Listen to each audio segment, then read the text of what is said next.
오늘은 우리가 잘하는 것, 그 문제를 좀 다루려고 합니다. 염려. 우리가 이거는 안 가르쳐주지도 않은 거예요. 염려하고 근심은 가르쳐주지 않아도 사람들이 잘 배워가지고 배운 것도 없는데 잘한다는 거예요.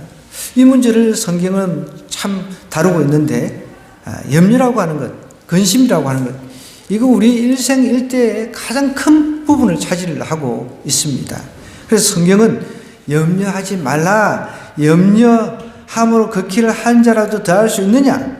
또 26절에 보니까 그런 가장 작은 일도 하지 못하면서 어찌 다른 일들 염려하느냐 하면서 자꾸만 염려하지 말라라고 예수님께서, 하나님의 아들이신 예수님, 하나님이신 그분께서, 하나님 우리를 만드신 그분께서 염려하지 말라 반복적으로 이야기를 하고 있습니다. 그러면서 근심하지도 말라라고 하면서 29절에도 근심하지도 말라 하면서 염려하지 말라, 근심하지 말라 계속 반복하고 있다. 하나님께서 하지 말라고 하면 우리가 안 하면 되는데 우리는 습관적으로 근심하고 염려를 한다는 것이죠. 오늘 성경은 13절부터 우리가 그슬 올라가면 예수님께서 한 부자 비유에 대한 이야기를 하시고 난 뒤에 이제 제자들에게 이르십니다. 또 제자들에게 이르시되 그러므로 내가 너에게 이르노니 너희 목숨을 위하여 무엇을 먹을까 몸을 위하여 무엇을 입을까 염려하지 말라 하는 이 말 이전에 어떤 이야기가 나오냐면 13절부터 한번 쭉 눈으로 한번 보십시오. 무리 중에 한 사람이 이르되 선생님 내 형을 명하여 유산을 나와 나누게 하소서. 이르시되 이 사람아 누가 나를 너희의 재판장이라 물건 나누는 자로 세웠느냐 하시고 그들에게 이르시되 삶과 모든 탐심을 물리치라. 사람의 생명이 그 소유에 넉넉한 데 있지 아니하니라 라고 이제 하시고 또 비유로 그들에게 말하여 이르시되 한 부자가 그 밭에 소출이 풍성함에 심중에 생각하여 이르되 내가 곡식 쌓아둘 곳이 없으니 어찌할까 하고 또 이르되 내가 이렇게 하리라. 내 곳간을 헐고 더 크게 짓고 내 모든 곡식과 물건을 거기 쌓아두리라. 또 내가 내 영혼에게 이르되 영혼아 이르에 쓸 물건을 많이 쌓아두었으니 평안히 쉬고 먹고 마시고 즐거워하자 하리라 하되 하나님이 이르시되 어리석은 자여 오늘 밤에 내 영혼을 도로 찾으리니 그러면 내 준비한 것이 누구의 것이 되겠느냐 하셨으니 자기를 위하여 재물을 쌓아두고 하나님께 대하여 부여하지 못한 자가 이와 같으니라 하면서 먼저 염려에 대해서 이야기를 하기 전에 한 부자에 대한 이야기를 하셨다는 거예요. 그 배경을 우리가 이해를 해야 된다는 것입니다. 부자는 곡식을 갖다가 어마어마하게 창고에 저장을 해가지고 먹고 살 것이 풍성했었습니다. 소질이 너무 풍성해가지고 그냥 먹고 마시고 즐기자. 그런데 하나님께서 이렇게 이야기를 하십니다. 20절에 보니까 어리석은 자라라고 이야기를 합니다. 그러면서 오늘 밤에 내 영혼을 도로 찾겠다. 우리의 영혼은 하나님 것입니다. 우리가 죽으면 우리의 영혼은 하나님께 가서 심판을 받게 되어 있습니다. 하나님께서 심판주 되신 하나님께서 영혼을 오늘 밤에 그 부자의 영혼을 찾아버리겠다 라고 이야기를 하시는 거예요. 그러면서 21절 핵심 포인트입니다. 자기를 위하여 재물을 쌓아두고 하나님께 대하여 부여하지 못한 자가 이와 같다 라고 하면서 부자에 대한 이야기를 하면서 이제 제자들을 보시면서 이야기를 하는 거예요. 자, 그러면 저와 여러분들이 하나님의 제자입니다. 예수님의 제자입니다. 제자된 입장에서 이 말씀을 이해를 해야 되는 거예요. 우리는 세상 부자들하고 틀립니다. 그죠? 우리는 그렇게 여기잖아요. 그죠? 그러면 세상 부자들하고 우리하고 뭐 차이가 있는지 없는지 그런 이 말씀을 통해서 우리가 충분히 스스로 판단할 수가 있겠습니다. 22절로 이제 가보겠습니다. 이제 제자들에게 이야기를 하는 거예요. 예수님께서. 이르시되 그러므로 내가 너에게 이르노니 너희 목숨을 위하여 무엇을 먹을까 몸을 위하여 무엇을 입을까 염려하지 말라. 목숨을 위해서 부자가 거두어들이고 저축한 거 그런 식으로 살지 말라는 뜻입니다. 그러면서 그런 사람들처럼 목숨 위해서 뭔가 염려하고 그렇게 해서는 안 된다는 거예요. 진짜 예수님의 제자들은요. 너희 목숨을 위하여 무엇을 먹을까 몸을 위하여 무엇을 입을까 염려하지 말라 하면서 목숨이 무엇보다 중요하다고요? 음식보다 중요하다는 거죠. 그래서 이제 어떤 사람들은 우리 그 음식을 좋아하는 사람, 나는 먹기 위해 태어났다. 자, 먹기 위해 또 태어났다라고 생각하는 사람 한번 없으시네요. 네. 먹기 위해 태어난 사람이 없어서 다행입니다. 목숨이 음식보다 중요하고 몸이 의복보다 옷보다 더 중요하다는 거예요. 여기서 하나님께서 강조하고 계신 것은 우리의 생명이 더 중요하다는 거예요. 생명을 주신 분이 오늘 밤에 도로 찾아버리면 아무 소용이 없다는 것이죠.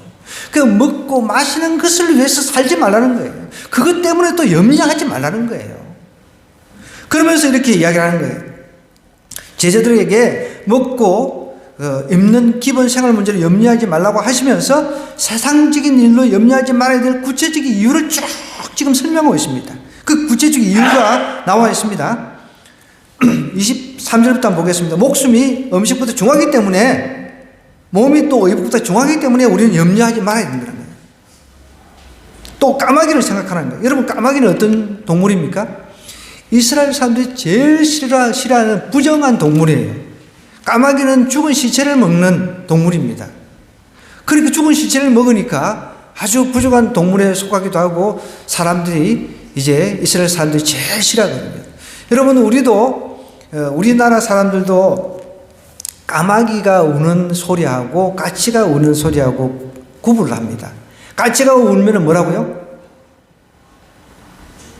네, 좋은 소식. 그렇죠. 까치가 울면 좋은 소식이 온다라고 저도 어릴 때 그렇게 배웠습니다.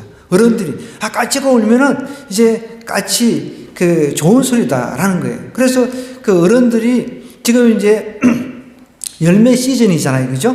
이제 추수시잖아요. 그러면 이제 뭐 감이라든지 이런 것들을 이제 재배하고 나면은 꼭 그 하나를 갖다가 누구 밥으로 남겨뒀어요? 까마귀 밥이 아니에요. 까치밥으로 남겨뒀습니다. 까치밥으로. 그래, 까치가 우는 소리는 좋은 소식이 온다. 그랬습니다. 그래서 저도 어릴 때, 지금은 이제 우리가 이메일이라든지 카톡으로 그냥 그 순간에 바로 주고받아 버리지만, 저도 이제 예를 들어서 친한 친구한테 편지를 한번 하면은 편지는 오래 걸리잖아요. 막 한 달도 걸리고 합니다. 어떤 때는. 그런 식으로 소식을, 오늘 까치가 오니까 좋은 소식 이렇게 올 것이다. 이런 기대감이 있었어요. 그런데 오늘 보면 까마귀를 생각하라 라고 하면 이스라엘 사람들이 부정적으로 생각하는 동물을 어떻게 하나님께서 먹이시고 입히시는지 그걸 이야기를 하는 거예요. 까마귀를 생각하라 하면서 심지도 아니하고 거두지도 아니하며 골방도 없고 창고도 없으되 하나님이 기르신다는 거예요. 그래서 우리가 까마귀가 울면은요, 오늘 좀 이제 세속적인 표현으로 재수 없다. 사람들이 그런 이야기를 하셨어요. 어른들이. 까마귀가 계속 집 앞에서 소리를 지르고 그러면은 오늘 뭔가 안 좋은 일이 날 것 같아. 그런 이야기를 하는 걸 제가 어릴 때부터 듣고 자랐습니다.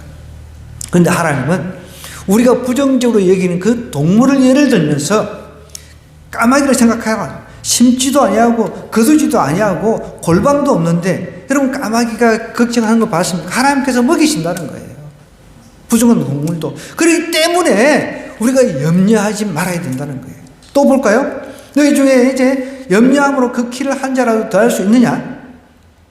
이제 이 염려라고 하는 것은 반복해서 염려하는 겁니다. 여러분, 우리가 염려 한 번도 안 하고 살 수는 없습니다. 예수님도 겟세마네 동산에서 십자가를 지시기 전에 염려하셨습니다. 그래서 잔을 옮겨달라고 기도하셨죠. 그런데 여기서 말하는 이 염려는 원래 언어 그 헬라어의 뜻은 반복적으로 하는 염려를 말하는 것입니다. 반복해서 염려하지 말라는 거예요. 염려가 들 수는 있죠. 염려가 찾아올 수 있죠. 건강의 염려, 물질의 염려, 먹고 사는 문제, 그 자녀에 대한 염려, 온갖 염려가 얼마나 많습니까, 우리가.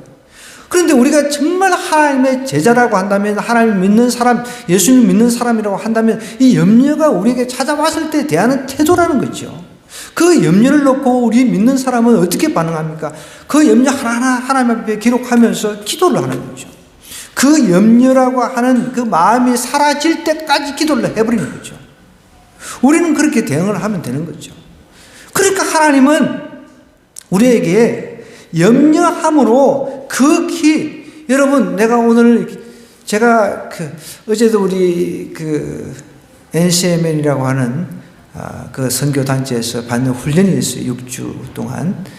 체리 스쿨이라고 하는데, 그 체리 스쿨에서 훈련을 매주 토요일마다 아침부터 가가지고 저녁까지 이렇게 훈련을 받고 오는데, 이제 거기는 이제 찬양을 막 드리고 예배를 막 드려요.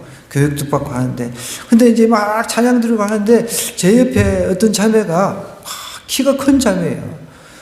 괜히 나는 키가 작아가지고 그 자매가 너무 키가 크니까 위축이 돼가지고, 요즘 여성들은 왜 그렇게 키도 큰지 저는 크다가 말았거든요, 솔직히요. 그래서 정말 나름대로 저도 씨가 별로 안 좋잖아요, 그죠? 그래서 우리 아이들은 내가 씨가 별로 안 좋아가지고 별로 안 클 것, 그런 염려를 좀 했었거든요. 근데 제 아들들은 다 70이 넘어요. 할렐루야. 제가 사람들한테 이제 이야기할 때는 67이라고 이야기를 합니다. 근데 정확하게 제가 보면 자꾸만 67이 안 돼요, 어떨 때는. 병원에 가서 잴 때마다, 왜 이러지? 67은 돼야 되는데 하면 일부러 막 늘리고 막 이렇게 합니다. 근데 67이라고 하는 이 핸디캡이 있어요. 그래, 67이 안 되니까 66.9가 정확하게 나오더라고요. 66.9. 그래서 반올림 해가지고 그냥 67 이렇게 하는데, 이 자매가 너무 키가 큰 거예요. 그래, 갑작스레 옆에 있는데 위축이 돼가지고, 그럼 그런다고 제가 지금 염려를 한다 해가지고 키가 70이 되고 그렇지는 않잖아요. 염려해가지고 아무 덕이 안 된다는 거죠.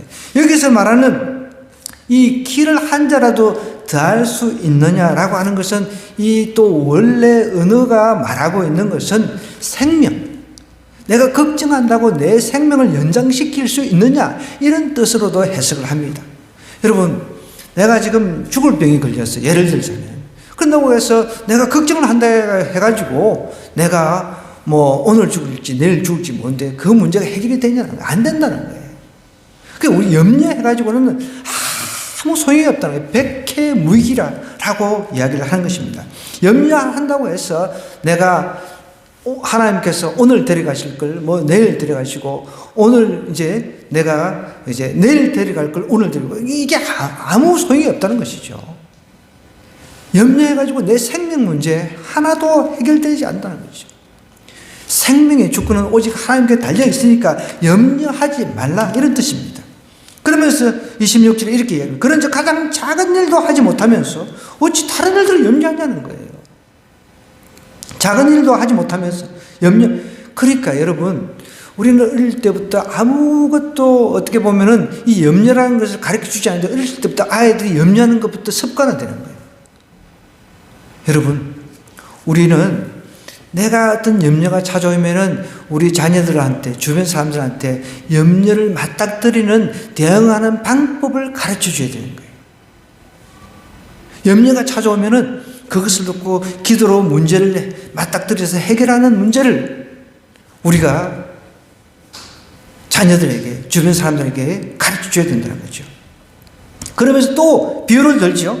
염려하지 말아야 될 이유, 백합화, 들어있는 백합화를 생각하여 보라 하면서 실도 만들지도 않고 짜지도 아니하느니라. 그러나 내가 너희에게 말하노니 솔로몬의 모든 영광으로도 입은 것이 이 꽃 하나만큼 훌륭하지 못한다는 거예요. 하나님께서 창조주신 하나님께서 이 백합화를 만드시고, 그 백합화 우리가 꽃을 볼 때는 얼마나 아름답습니까? 이게 하나님께서 만드신 작품 아닙니까? 우리가 이걸 만들 수가 없잖아요. 이걸 염려한다고 해가지고 우리가 이걸 갖다가 좀 더 다른 모양으로 만들고 싶다. 이 꽃이 조금 있으면 시들 텐데 염려한다고 해서 안 시듭니까? 그러니까 하나님 앞에서는 우리가 어떤 문제를 놓고 그것을 염려를 해봤자 아무 소용이 없다는 것을 이야기를 하는 거예요. 그러면서 28절에 이렇게 이야기를 합니다. 오늘 있다가 내일 아궁이에 던져지는 들풀도 하나님께서 이렇게 입히시고 한다는 거죠. 들에 있는 풀도 하나님께서 먹이십니다. 때때로 비를 주시고 때를 따라 빛을 주시고 모든 만물을 하나님께서 먹이신다는 거예요. 그런데 우리는 만물 그 모든 만물 중에 어떠민 걸작품 중에 걸작품이에요. 그러니까 하나님께서 이렇게 얘기해요. 니네들은 저런 피조물하고는 상대가 안 돼. 니네들은 인격자다. 니네들은 지정의가 있는 인격자다는 거예요. 하나님께서 여러분 이 만물, 이 꽃이 지금 뭐 꽃도 생각할 수 있겠죠. 우리가 상상하면 꽃도 뭐 나름대로 자기도 뭐 생각할 수 있겠죠. 난 좀 더 살아야지. 나는 한 달은 더 버텨야지. 이렇게 생각할 수 있겠죠. 근데 여러분 이런 그 꽃은 이미 이게 잘려졌어요. 물을 담가 놓았을 뿐이지. 조금 더 우리는 이런 피조물하고 비교 불가합니다. 하나님께서 이런 꽃도 들에서 자라는 꽃도 입히시고 먹이시고 그렇게 하는데 니네들 걸작품 중에 걸작품 하나님의 형상인 니네들이 왜 걱정하냐는 거예요. 우리는 하나님의 카피, 우리는 하나님께서 자신의 형상을 덧입혀 주셨다는 거예요. 그런데 이거 걱정하고 저거 걱정하고 우리 또 청소년들은 뭐 얼굴 보고 거울 보고 막 걱정하고 막 저도 어릴 때 청소년 때 10대 때 걱정 많이 해요. 제가 이빨이 별로 진짜 못생겼거든요. 그래가지고 사춘기 때니까 그 이빨을 갖다가 한번 좀 혀로 밀어가지고 그 좀 제대로 이렇게 가지런하게끔 해보려고. 저희는 어릴 때 뭐 치과가 없었잖아요. 병원이. 그러니까 실로 이렇게 뽑아서 이렇게 이빨을 이제 뽑기도 하고 아니면 이제 막 아프니까 혀를 밀어가지고 이빨을 이제 뽑아가지고 이빨 가리를 했단 말이에요. 그래서 저는 너무 이제 못생겨가지고 이빨이. 그래서 맨날 그냥 혀로 밀어가지고 해도 아무리 해도 전혀 가지런해지지가 않더라고요. 나중에는 그냥 포기를 해버렸죠. 그냥 에라. 그렇다고 해서 제가 뭐 장가를 못 간 것도 아니고. 여러분, 그러니까 내가 어떤 걱정한다고 해서 문제가 해결되는 건 하나도 없더라는 거예요. 오늘 보십시오. 예수님께 친히 이야기하신 건 아닙니까? 오늘 있다가 내일 아궁이에 던져지는 들풀도 하나님이 이렇게 입히시거든 하물며 너희일까 보냐? 그러면서 뭐라고 우리에게 따끔하게 말씀하십니까? 믿음이 작은 자들아. 염려하는 사람은 어떤 사람이라고요? 믿음이 작은 자들이라는 거예요. 믿음도 여러분 큰 믿음이 있습니다. 단순히 구원만 받고 끝나는 것이 아니라 나는 우리 청소년들 같으면 나는 앞으로 나가서 하나님의 자녀가 돼서 세상을 한번 뒤집어 엎을 거야. 엎고 싶어. 그런 믿음이 있는 사람들도 있다는 것이죠. 우리도 마찬가지입니다. 작은 믿음은 맨날 염려만 하는 거예요. 이거 염려 저거 염려 막 온갖 염려 다 하는 거예요. 우리 청년들은 내가 앞으로 장가를 갈 수 있을까? 또 시집을 갈 수 있을까? 나는 아이를 낳을 수 있을까? 그런 걱정들 막 하는 거죠. 좋은 직장을 가질 수 있을까?부터 시작해서. 그리고 또 어른들은 그런 이야기들을 많이 하죠. 또 우리 역대 어르신 이제 열심히 또 주무시고 계신데 항상 보면은 그 이제 죽음에 대한 걱정을 하세요. 혼자 외롭게 죽지 않을까? 이런 걱정하죠. 어른들의 또 걱정거리는 또 이겁니다. 혼자 외롭게 죽지는 않을까? 이런 걱정들을 합니다. 그런 걱정도 할 필요 없는 거예요. 하나님의 때에 따라서 뭐 아주 잠자다가 데려가실 수도 있고 그런 것 놓고 자기의 죽음을 놓고도 기도를 해야 되는 거예요. 그게 걱정이 된다면 나는 외로워서 혼자서 이제 아무도 모르게 고독사를 할 수도 있으니까 나는 그게 너무 걱정이 돼. 그럼 걱정이 되면 그걸 놓고 기도하는 거예요. 하나님, 저는 정말 잘 죽게 해주세요. 고통당하지 않고 남에게 피해주지 않고 가족들에게 피해주지 않고 죽게 해주세요. 노인들은 그런 기도를 하셔야 돼요. 맨날 앉아서 나 혼자서 고독사 당하면 어떡하지? 이런 걱정이 들면은 그거 놓고 하나님 앞에 기도하시면 되는 거예요.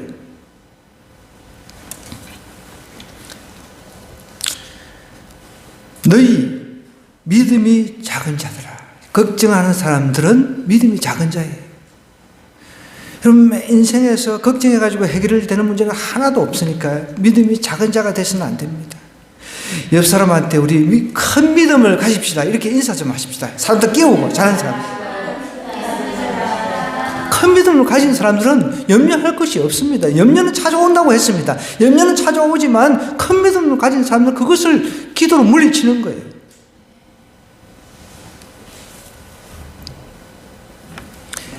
또 이렇게 이야기를 해요. 29절을 볼까요? 너희는 무엇을 먹을까? 무엇을 마실까? 구하지 말라. 여러분, 성경은 우리에게 뭐라고 이야기를 하고 있습니까? 무엇을 먹을까? 무엇을 입을까? 이런 거 구하지 말라는 거예요. 물론 성경에서는 예수님께서 기도를 가르쳐 주실 때 일용할 양식만 구하라고 우리에게 가르쳐 주셨어요. 내일 것까지. 오늘 우리가 많이 이제 저축했으면 우리는 내일 것까지, 그리고 은퇴할 것까지 이런 것들 막 이렇게 고민을 하잖아요. 제가 최근에 이제 이번 달 우리 목사님들이 보는 목회와 신학이라고 하는 책이 있습니다. 그 책, 이제 그 헤드라인 그 자체가 이제 은퇴 후에 목회자들의 은퇴에 대한 그 삶을 다루는 거예요. 그 목회자들도 이제 사람이니까 은퇴를 하면은 먹고는 살아야 되잖아요. 이제 기대 수명도 높아지고 하니까.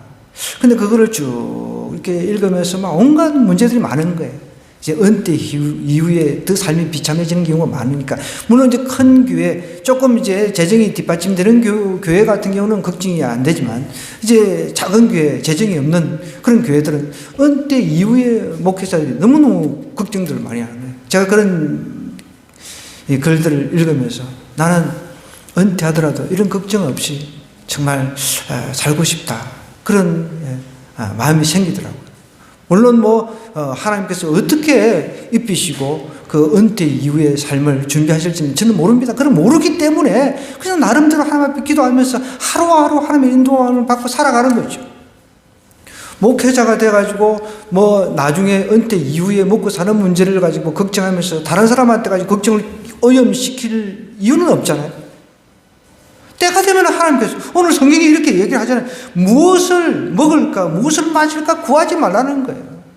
우리 젊은 세대들도 마찬가지입니다. 요즘에는 40대에 은퇴를 하려고 해요. 이제 잘리고 그러니까. 그래서 40대에 빨리 이제 재정 자립해가지고 뭔가 이제 노후를 이제 준비하려고 하는 거죠. 그래서 연금도 들고 보험도 들고 건강을 위해서 다 준비들을 하잖아요. 여러분, 성경은 그것을 하지 말라라고는 이야기를 하진 않았습니다. 개미한테도 배우라고 했거든요. 개미가 저축하잖아요. 겨울 내 먹고 살 거 개미가 저축하잖아요. 그러나 너무 지나치게 그렇게 해서는 안 된다는 거예요.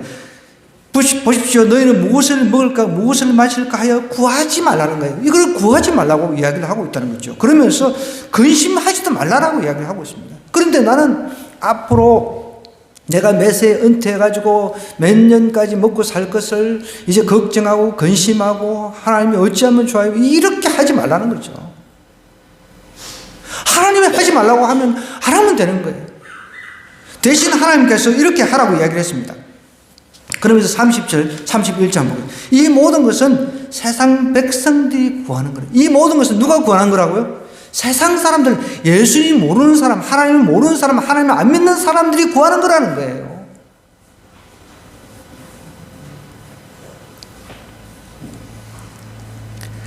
너희 아버지께서는 이런 것이 너에게 있어야 할 것을 하신다 라고 이야기를 합니다. 하나님이 내가 지금 필요한 것을 모르시겠냐는 거예요. 하나님 다 하신다라고 이야기를 하고 있습니다. 하나님 다 하신다는 거예요. 그러면서 31절에 우리가 많이 암송도 하는 구절인데 너희는 다만 그의 나라와 의를 구하라는 거예요. 하나님 앞에 먼저 구해야 될 것은 먹고 사는 게 문제가 아니라 그의 나라, 하나님 나라, 그의 의, 하나님 나라를 통해서 하나님 나라가 이 땅에 임해지도록 하나님 나라가 나를 통해서 이루어지도록 그거를 먼저 구하라는 거예요. 하나님을 전하는 것, 이것을 먼저 하라는 거예요. 그것이 우선순위라는 것입니다. 그래서 우리는 우선순위가 거꾸로 되어 있잖아요. 먹고 사는 것 먼저 하고 난 뒤에 좀 여유 있으면 내가 하나님 일을 해야지. 여러분, 하나님 일이라고 하는 게 거창한 게 아닙니다. 주변 한 영혼에게 예수님을 전하면 그것이 하나님의 일인 거예요. 선교지에 나가가지고 힘들게 복음 전하고 언어도 안 통하는 그런 사람들한테 복음 전하고 그것만 꼭 하나님의 일이 아니라는 것이죠.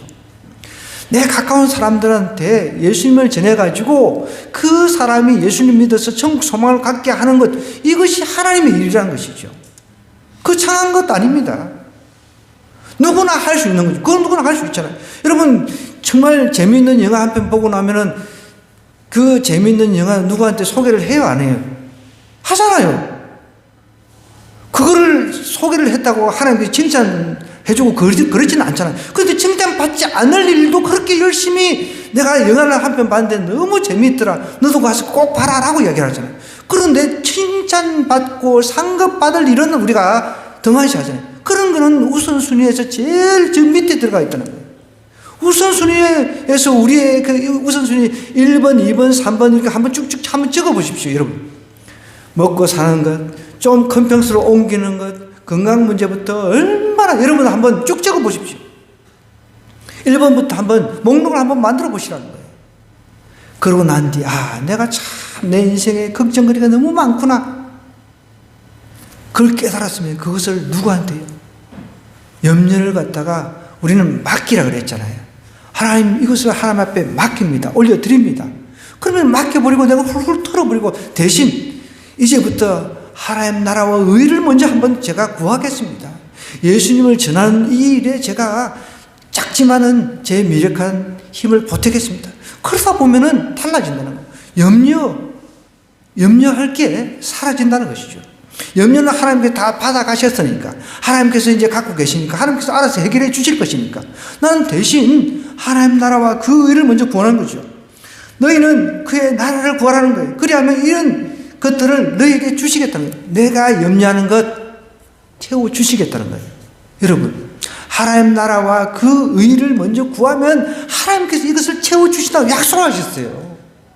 그런데 우리는 하나님 나라와 그 의를 구하지 않고 염려부터 하니까 염려가 계속 나를 지배를 한다는 거죠. 먼저 하나님께 구하고, 하나님 제가 이거 해결할 수 없으니까 하나님 알아서 해주세요. 그리고 주변의 동료들한테 예수님 믿고 천국 갑시다. 예수님 믿고 천국 가자. 그렇게 하면은 내가 했던 그 염려는 하나님께 책임지신다고 약속하셨으니까 어느 순간에 하나님께서 해결을 해 주신다는 거예요. 그러면서 이렇게 이야기합니다. 32. 적은 무리요. 적은 무리는 제자들을 말합니다. 많은 무리, 여러분 예수님을 따라다녔던 많은 무리들이 있었습니다. 예수님께서 떡도 만들어주고 빵도 만들어주고 먹을 거 만들어주니까 사람들이 따라다녔어요. 그런데 지금 이 말씀을 하시는 그 대상은 어떻게 보면 제자들인 거죠. 적은 무리인 거죠. 적은 무리, 니네들은 그 많은 무리 그냥 먹을 거 만들어주면 따르고 그런 무리하고는 틀리지 않느냐. 니네들은 정말 나를 따르는 제자라면 니네들은 틀려야 된다는 거죠. 여러분, 우리 예수 믿는 사람은 틀려야 되는 겁니다. 예수 믿는 사람은 정말 그분이 나의 그 모든 것을 책임져 주시고 나의 미래까지, 나의 영혼까지 책임져 주시는 분이기 때문에 그분한테 내가 모든 것을 맡기는 겁니다. 맡기고 나머지는 하나님의 그 나라와 그 의를 먼저 구해보는 거죠. 그게 진짜 내 삶 속에서 실질적으로 이루어지는지 이루어지지 않는 것은 한번 실험을 해보는 거죠. 여러분, 예수님 믿어도 맨날 염려나 하고 뭐 이거 세상 사람들 하는 염려 똑같이 해요. 똑같이 한다고 됩니까 그게? 여러분, 우리가 세상 사람들 예를 들자면 강남에서 제일 잘 사는 사람들이 많이 사니까 그 사람들은 여러분, 저도 뭐 뉴스를 보고 놀랐는데 저희가 이제 임대 아파트 25평에 살고 있거든요. 그 25평이 20억이라면서요. 내 평생에 여러분, 내가 그 20억을 갖다가 뭐 만들 수 있겠습니까? 지금 내가 뭔가를 해가지고 비즈니스를 한들 지금 당장, 물론 뭐 하나님께서 능력 주시면 뭐 20억도 뭐 200억도 하나님이 주시기도 하시겠죠. 그래서 그분들하고 우리가 비교를 해가지고 내가 저 사람들 따라가야지, 나도 앞으로 10년 20년 해가지고 강남에 땅을 사고 강남에 집을 사고 이런 생각해가지고는 이미 출발선이 틀리기 때문에 힘들다는 겁니다. 그러면 우리가 할 수 있는 게 무엇입니까? 우리는 달라야 한다는 것입니다. 우리 예수 믿는 사람은 달라야 한다는 거예요. 예수 믿는 사람은 그 나라와 그 의를 먼저 구하는 거예요. 걱정해가지고 뭔가 따라가고 쫓아가고 그런 삶이 아니라, 우리 학생들도 마찬가지입니다. 뭔가 달라야 됩니다. 강남에서 부잣집의 자녀로 태어나지 않는다면은 정말 어마어마한 수백만 원의 과외를 받지 않으려면은 그럼 달라야 된다는 거예요. 물론 여러분 좋은 학교를 들어갔다 해가지고 꼭 좋은 훌륭한 사람이 되고 그런 건 아닙니다. 우리는 뭔가 달라야 된다는 거죠. 이 지지가. 우리 적은 무리, 예수님 따르는 무리들은 많은 무리 그냥 의식주만 구하고 잘 먹고 잘 사는데 포커스를 맞추고 있는 그 사람들하고 그 무리하고 달라야 된다라고 이야기를 하는 거예요. 그래야 제자의 무리가 된다는 거죠. 그러면서 예수님께서 적은 무리여라고 이야기를 하는 거예요. 그러면서 무서워 말라 위로하십니다. 너희 아버지께서 그 나라를 너희에게 주시기를 기뻐하신다. 여러분, 하나님의 나라, 하나님을 소유한 사람, 하나님을, 예수님을 내 마음속으로 소유한 사람은 여러분 강남에 뭐 25평짜리가 20억이라는데 그거 하나가 부럽겠습니까? 저는 하나도 안 부럽습니다. 강남에 뭐 수백억짜리 뭐 어떤 뭐 연예인들이 산다고 하는 뭐 수백억짜리도 가끔씩 뉴스에서 제가 보거든요. 그거 저는 하나도 안 부럽습니다. 거기에 사는 것보다 저는 임대주택이 좋사오니 그런 고백을 할 수 있습니다. 아유, 웃으시는데 임대주택 얼마나 좋은지 몰라요? 네, 너무 편해요. 네, 아시네. 물론 화장실이 하나 있는 게 흠이라 좀 불편하기는 합니다. 또 어떤 때는 곰팡이 펴가지고 이거 참 조금 불편하기는 합니다. 그럼 불편한 것은 감수를 해야 되겠죠. 그런데 여러분, 나도 앞으로 막 저렇게 해서 저렇게 강남 사람들처럼 저렇게 부자가 돼 이런 생각 갖지 말고 그런 염려하고 그러지 말고 우리 애도 저렇게 막 그 대치동에 보내가지고 어떻게 해야 돼 이런 걱정하지 말고 나는 내가 할 수가 없으니까 내가 할 수 있는 건 있잖아요. 예수님 전하는 거예요. 하나님의 나라 그 일을 먼저 전하는 겁니다. 구합니다. 그러면서 다 하나님 앞에 내 염려, 걱정, 근심 다 맡깁니다. 그러면 하나님께서 어느 순간이 지나고 나면 싹 그 문제 내가 걱정했던 그 목록들이 하나하나 지워져 가고 있을 겁니다. 그래서 여러분이 경험을 해야 돼요. 그래서 저도 걱정거리가 왜 없겠습니까? 그러면 노트북에다가 이렇게 기도 제목으로 딱 제가 적습니다. 그래서 적고 나면은 이제 그걸 적고 이제 기도를 쭉 하죠. 그럼 어느 순간 이렇게 해결되어 있어요. 그러면 맨날 며칠 하나님께서 나의 기도를 응답을 이렇게 해주셨습니다 하면서 제가 또 이렇게 응답받은 날짜를 기록을 합니다. 그게 너무 좋아. 여러분, 삶에 있어서 왜 염려, 걱정이 없겠습니까? 죽을 때까지 있는 거예요. 죽을 때까지. 우리 어르신들도 죽는 그 순간에 외로워 죽을까 걱정을 하잖아요. 죽을 때까지 우리 걱정, 근심에서 자유로울 수 없다는 거예요. 그 걱정, 근심을 하나님 앞에 내려놓고 내가 할 일은 하나님 나라를 구하는 거예요. 하나님이 내 안에 모셔져 있으면은 그 모신 그분을 주변 사람들에 전하는 것, 이거는 내가 할 수 있잖아요. 그러니까 여러분, 그거를 하면은 하나님께서 내가 염려하고 있는 것 다 해결해 주시겠다고 약속하셨어요. 약속. 하나님 나라를 나에게 주시겠다는 거예요. 하나님 나라가 나에게 임했어요. 그러면 얼마나 기쁩니까? 내가 어떤 소유를 많이 누려가지고 앞에 이야기했습니다. 한 부자 비유에 대해서 이야기를 했어요. 그 부자가 오늘 막 너무 많이 벌었어. 나는 파이어족이에요. 요즘에 40대 파이어족이라고 그러잖아요. 돈을 많이 벌어가지고 파이프라인이 있어가지고 돈이 빡빡 들어와. 또 부잣집 저기 뭐 이렇게 빌딩 그 소유주 그런 사람들만 수십 많이 들어오잖아요. 그렇게 막 그 매일같이 그러니까 파티하고 즐겁게 살지만 하나님께서 어느 순간에 너 그만 살다가 와라. 그럼 그 영혼이 어디로 갑니까? 영혼 지옥에 가는 거예요. 그런데 우리는 가진 소유가 없습니다. 그죠? 소유가 없지만은 우리가 가진 소유가 있습니다. 예수 그리스도가 내 안에 들어와 계시니까 그분이 나의 소유가 돼가지고 그분의 그 나라가 내 안에 임하니까 그분 때문에 즐거움, 그분 때문에 염려가 사라져요. 그분 때문에 내가 살 가치가 있어요. 그분 때문에 소망이 있습니다. 죽음 이후에는 저 천국에서 영원히 살겠구나. 그런 생각을 하니까 조금 내 삶 속에 불편한 점들은 어려워서 불편한 점들이 있어도 이제 그것이 나한테 더 이상 크게 문제가 되지 않는 거죠. 보십시오. 오늘 33절은 여러분 큰 도전입니다. 그러면서 예수님께서 너희 소유를 팔아 구제하라 그랬어.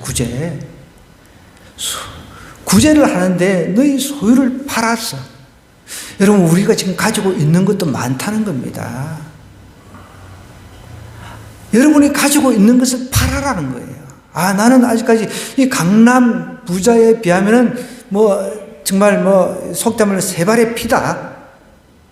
나는 아직 그까지 쫓아가려면 한참 멀었는데 뭘 내 소유를 팔아. 근데 성경은 분명히 이렇게 얘기해. 부자보다 지금 적은 무리, 예수님 따른 무리는 부자보다는 더 가난하잖아요. 비교를 하면은 그렇잖아요. 그죠? 그런데 너희 소유를 팔아서 구제를 하는 거예요. 남을 도와주라라고 이야기를 하고 있다는 거죠. 여러분, 저와 여러분 지금 부자인 거예요. 어떻게 보면은. 나의 가지고 있는 것, 내가 2개 가지고 있다. 불필요한 2개 가지고 있다. 그럼 하나를 나누라는 겁니다. 내가 똑같은 거 쓰지도 않는 거 집에 하나 있어요. 2개나 있어요. 그러면 그것을 어려운 사람한테 나누라는 거예요. 그게 구제입니다. 구제. 나는 돈이 넉넉하게 있어가지고 구제해야지. 천만의 말씀. 아까 전에 우리가 저기 서울에서 25평 집 한 채 살려고 그러면 20억을 만들어야 되는데, 우리 청년들 같은 경우 지금 한 푼도 안 쓰고 모아도 20억을 모으기 힘들어요. 집 한 채 장만하기 힘들어요. 그러니까 20억을 모으려고 하면은 여러분, 사업 말고는 방법이 없습니다. 답이 딱 나와 있잖아요. 사업 말고는 20억을 모아서 저기 강남에 집 한 채 살 수 있는 방법은 그거밖에 없다는 거죠. 그러니까 우리는 그런 사람들과 비교하고 그런 사람들한테 맞춰서 나는 저 사람 수준이 안 되는데 내가 어떻게 구제를 하냐, 이런 생각을 말하라는 거예요. 너희 소유, 적은 무리, 예수님 따른 무리, 지금 니네들 내가 안다. 하나님께서 아십니다. 이 지금 앞에서 나온 부자의 비유에 나온 부자보다는 가난하다는 걸 아십니다. 그런데 예수님께서 이들에게 대놓고 너희 소유를 팔아서 구제하라라고 이야기를 하고 있다는 거예요. 저도 이 말씀을 묵상하는데 소유를 팔아라. 여기다가 소유를 그냥 구제하라라고 하면 되는데 너 소유를 팔아서 구제를 하라는 거예요. 구제를. 여러분, 집에 불필요한 거 안 쓰고 있는 거 팔아서 좀 옆에 어려운 사람들 돕기를 원합니다. 어떤 사람들은 쇼핑 중독이 돼가지고 평생 쇼핑해가지고 집에 그냥 잔뜩 쌓아놓고 쓰지도 않고 그냥 창고에 보관해 놓은 사람도 있습니다. 신발도 옷도 한번 입어보고 그냥 그 다음에 사용하지도 않고 입지도 않고 접어놓고 또 이제 철 지나면은 새로 이제 새 철에 맞게끔 새 옷을 사고 그런 사람도 많잖아요. 하나님께서는 너희 소유를 팔아서 구제하여 낡아지지 아니하는 배낭을 만들라. 곧 하늘에 둔 바 다함이 없는 보물이니 거기엔 도둑도 가까이 하는 일이 없고 좀도 먹는 일이 없느니라 하면서 너희 보물 있는 곳에는 너희 마음도 있다라고 하면서 우리에게 아주 귀한 사명을 주세요. 사명, 도전을 주십니다. 여러분, 우리 노후에 연금도 필요하죠. 요즘에 자식들한테 신세를 지는 시대가 아니잖아요. 자식이 잘나가지고 진짜 평생 이제 그 부모를 복양하는 시대가 아닙니다. 지금은 자식들한테도 피해를 주면 안 돼요.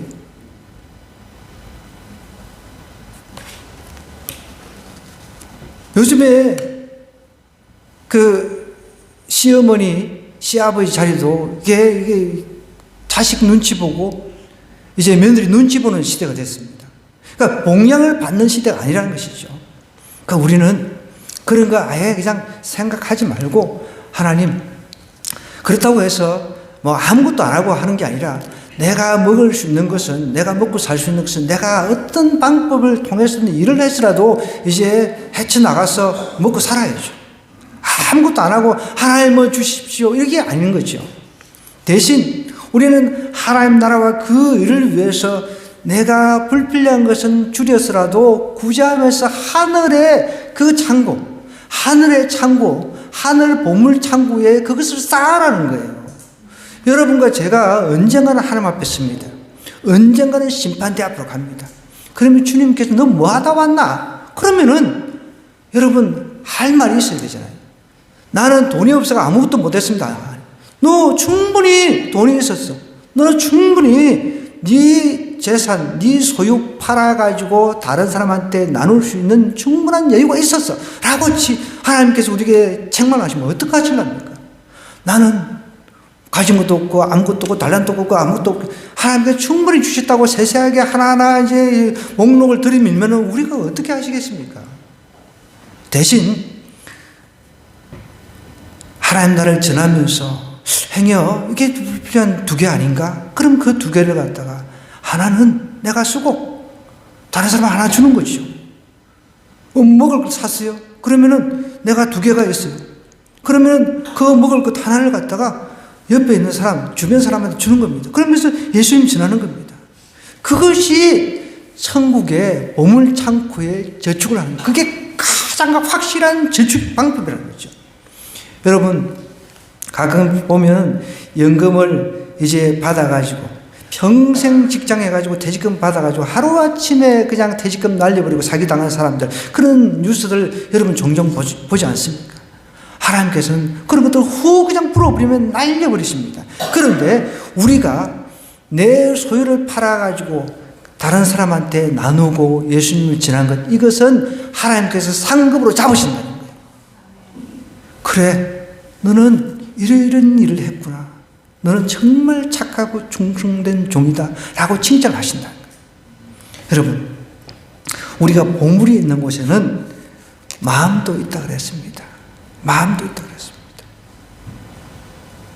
저는 다른 건 못해도요, 제 집사람하고 가장 잘한 건 뭐냐라고 물어보면 딱 한마디 할 수 있습니다. 제 반지, 결혼 반지 다 팔았어요. 복음 전하기 위해서. 제 집사람 반지가 없습니다. 여러분, 금반지 그거 아니, 저는 가끔씩 그런 생각을 해요. 여러분, 금반지가 왜 필요합니까? 내가 예를 들어서 이제 청년회 때 결혼을 했어요.